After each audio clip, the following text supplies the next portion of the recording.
चौरसाच्या कर्णाची लांबी किती हे पर्याय आहे. आता पर्यायाला मिळतो तो उत्तर काढायचा आहे.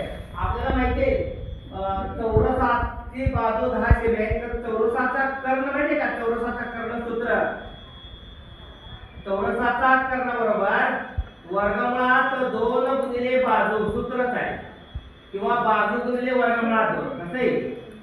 चौरसाचा कर्ण सूत्र काय? चौरसाचा कर्ण बाजू गुणिले वर्गमुळात 2. आता बाजू किती द्या? भागे किती? 10 वर्गमुळात 2. 10 वर्गमुळात 2. मला सांगा इथं 10 वर्गमुळात 2 कुठे उत्तर दिसत नाही. तर गंमत काय आहे इथं? मगाशी तुम्हाला सांगितलं याचं उत्तर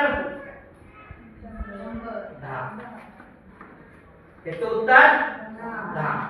100 गुणिले 10 आणि पुढे आहे असं वर्गमुळात 2 मांडा पहिला आहे ते आहे. मग हे दोघं पण आत आहेत.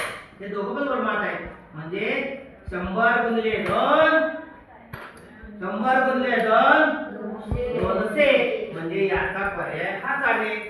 समजलं?